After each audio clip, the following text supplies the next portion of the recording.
জীবনের প্রতিটি সংকটে, প্রতিটি দ্বিধায় কেউ একজন আমাদের নীরবে পথ দেখান।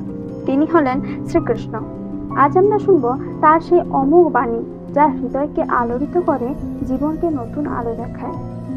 অর্জুন যখন যুদ্ধের ময়দানে আত্মীয়দের সামনে দাঁড়িয়ে অস্ত্র ফেলে দিলেন, তখন কৃষ্ণ বললেন, তুমি শুধু তোমার কর্তব্য পালন করো, ফলের চিন্তা করো না। এই একটি উপদেশ, কর্মে মন দাও, ফল ঈশ্বরের হাতে, আমাদের জীবনের সব দুশ্চিন্তা কমিয়ে দেয়। আমরা প্রায়ই হতাশা হয়ে পড়ি পড়াশোনার ফল নিয়ে, জীবনের সাফল্য নিয়ে, কিন্তু শ্রীকৃষ্ণ বলেন, সঠিক পথে হাঁটো, পরিশ্রম করো, কিন্তু ফলের দাস হয়েও না। যে কাজ ত্যাগ করে সে কখনো শান্তি পায় না। সৎভাবে কাজ করো, সেটাই প্রকৃত ত্যাগ।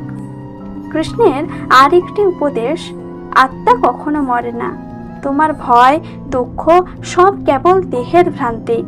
আত্মা তো অমর, সে কখনো জন্মায়ও না, কখনো মরেও না।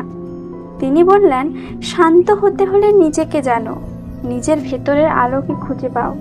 যে ব্যক্তি নিজের উপর জয়লাভ করে, সে পৃথিবীকে জয় করে।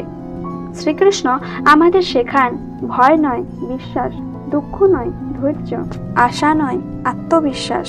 আর যদি তুমি দ্বিধায় ভোগো, মনে রেখো, তোমার রথের সারথি যদি কৃষ্ণ হন, তবে পথ কখনো হারাবে না।